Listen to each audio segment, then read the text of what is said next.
It's Sunday, we're sitting at the airport in Prague and editing a video that we actually wanted to share for quite some time. It's Katinka meeting Jay and Ed, the two leading designers for Vitra. They're responsible for designs that you might see in like decades from now. And you might ask yourself, why do we share that? And why do we share an interview in such a length? Because it's like 15 minutes, I'm still in the finishing editing. Number one, it's Workspace for us is part of collaboration. So we see the office as a tool. I said that in several videos. And we want to explore how the space influences people, especially in the digital age, the physical space. And this interview was quite hard to record because it was quite loud. So I'm still trying with the ambient. MP is on vacation, so he's not here. Katinka asked the question. So I didn't want it to cut out too much. That's why we share it. So if you want to see that, stay tuned and watch the full interview and give some feedback and comments what you think, because we're exploring that. If that's not a topic for you, maybe you should open up your mind and say, hey, we see it from a different perspective. It's also a tool, and maybe I do something else than like diving into the digital tools, and I learn about the physical workspace tools. That's why we share it. We're 1 hour left for the flight, so we should make that. Jay, why do you go for, I imagine Rudolf said earlier that you work really experimentally. Of course, You're an artist, you're a designer.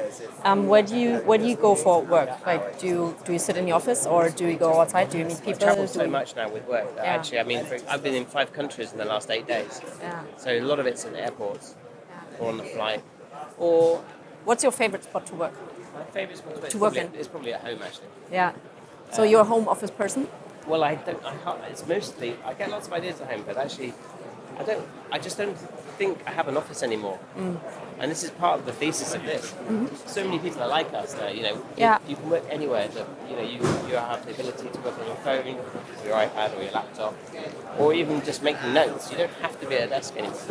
So our thesis is the desk is dead, and that this really replaces it. And this is enabling us to work in a new manner, with new ergonomy, because lots of people work in, for example, in the Ace Hotel in Shoreditch, which we designed.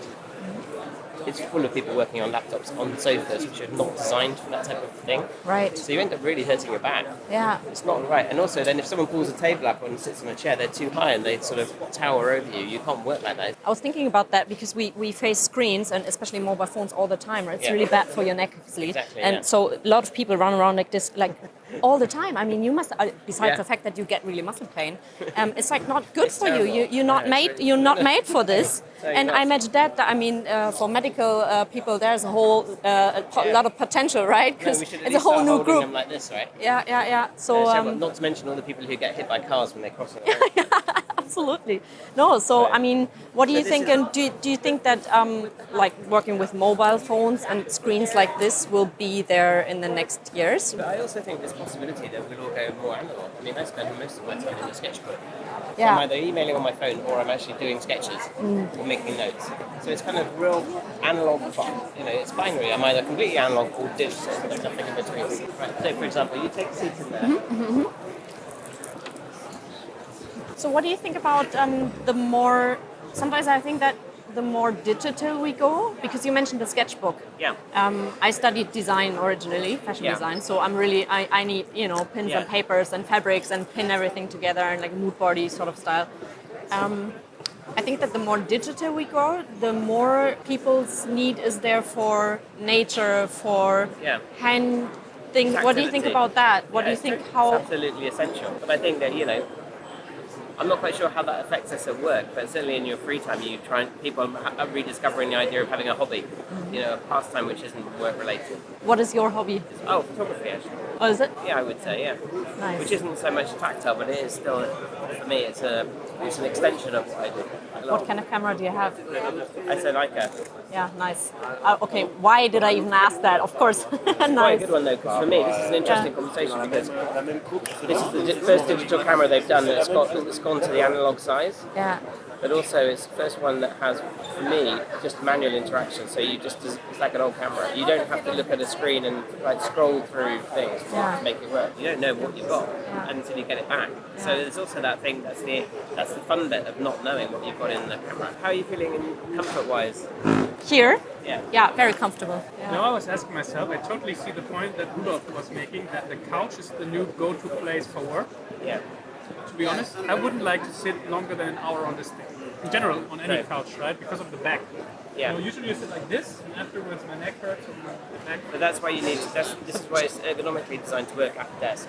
So although we're saying the desk is dead, what we really mean is the desk, the fixed desk position in the office layout, you know, which is classically just lots of desks. We think this, but with flexible tables, is just as good. And actually, how long do people really spend at a desk these days? We're always searching to find new ways of using things like the tips and chairs. How does it work? What's the concept behind it? I was always asking. Okay, so it's really simple. When you were a kid at school, you must have pushed back on your chair, right? So you weren't doing that because you were a bad kid. You were doing it because what happens when you're trying to concentrate, you need oxygenated blood to go around your head. So by stretching your legs out, which are the biggest muscles in your body, you actually oxygenate the brain. So it's about keeping your attention. So you got told off for it, but we discovered that when we were working on this chair for education for schools and universities, we realised that there was a benefit in having two positions. One is it means that you activate muscles, promote flow, and secondly, spine is so good for you. So actually, in our studio, people often prefer this to the office chair, especially women. Actually, When you work at home, do you sit on a chair? Do you sit on a sofa? I mean, I find that interesting because you said the table is dead, kitchen table. The desk is dead. The table is not dead. What I mean by that is the real estate in the office. Yeah. A huge sort of 800 by 1.6 2-meter lamp of really expensive. And frame. a big screen in front of you Big screen, that actually. The picture of your puppy and the. I'm personally not a home office type because I always find things to do. Like, I don't know, clean up the kitchen or whatever stuff. Put some more laundry on. I would miss human interaction, like communicating with people, building relationships a lot. But then again, we do that at work as well because we sit at the desk and then we have this big screen in front of us, so we can't even... Everyone's got headphones on there. Everyone's got headphones because they want their own quiet zone, they want their own bubble. So if you go to the Ace Hotels... That's your favorite spot, right? It's the one that we designed. So we saw it, what happened, we put a communal table in there and put lots of sofas. And we assumed the communal table would be great. So it would attract everyone and there would be this sort of feeling of having colleagues, even though I don't know you, we might start a conversation and have a coffee together. But what happened was people immediately populated all the sofas, all the loose seating. And you see these people that must just be killing their backs. And there wasn't a product on the market that really answered that need, let alone the need of power. So the other thing you get is you get cables going everywhere in every direction, all over the floor. Yeah, I hate that. It looks so rubbish. Yeah, it's horrible. So rubbish. So we just figured, this is the answer. Yeah. So, plus, if you can really industrialize something like Vitra can, there isn't another company in the world who can do it as well as Vitra.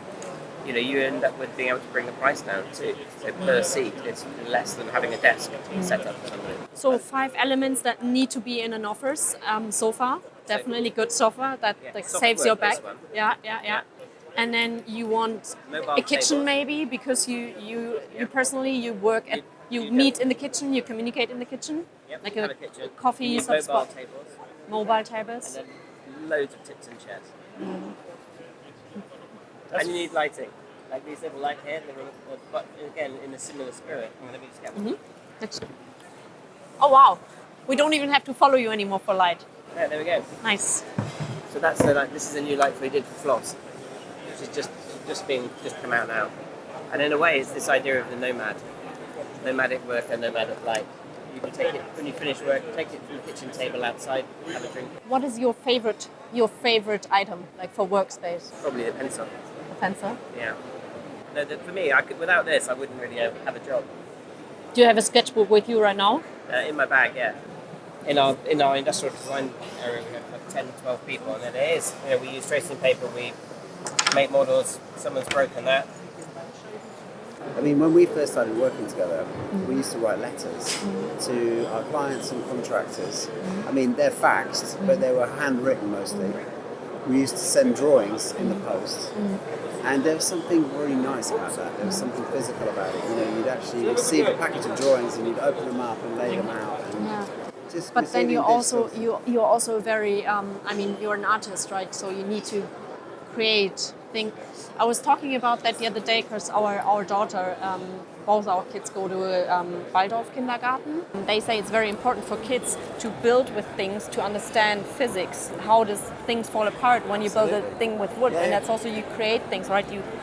We were talking about that earlier, how important it is to take care of your body. So, for example, when kids are building little thingies, they sit straight and they understand space. But the thing is, this is what we find though, is that when we teach,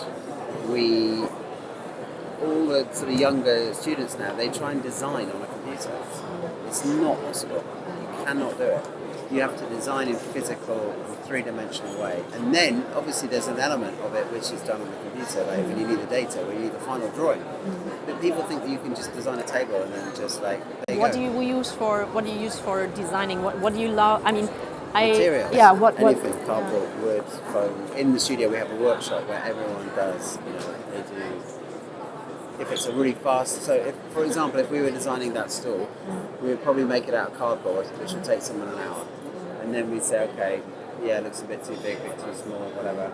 The top's a bit too flat, let's change that, and then we go into something more structural, like a wooden model, which again wouldn't look perfect, but it's something you can actually physically have around you. On a screen, you've no idea.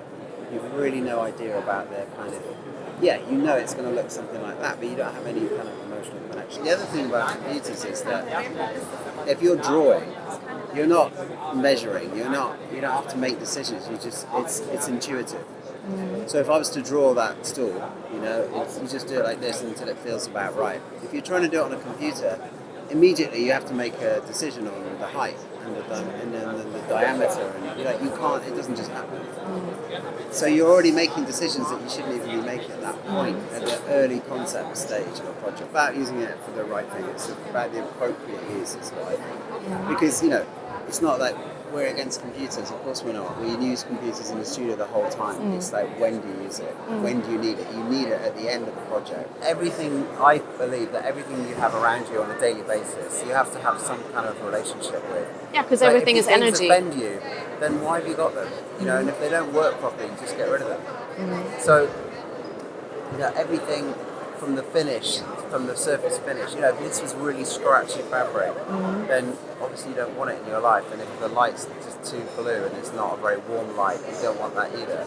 But also, things have to have a nice familiarity, so a character. If objects actually need to have a character, otherwise, look at that lamp. As simple as it is, there's a character, isn't it? I mean, there's some, like, people keep picking it up and saying, oh, that's so cute, I love that thing. It looks like a jellyfish to me or something. It's partly to do with the colour, partly to do with the shininess, partly to do with the size, the fact that it's not plugged into a wall. There's so many different things that you can say about it. But I'm not saying everyone would think that, but you have to choose the things that you want to surround yourself with very carefully. Thank you so much. Right. That was super interesting. So I just summarized, if I want to ask you something or drop you a line or whatever, I do it on a postcard. Yes. And send it to you. And then you'll definitely get an reply. answer. Yeah. Nice. Yeah. Definitely. Thank you so much Great. for taking so much time here.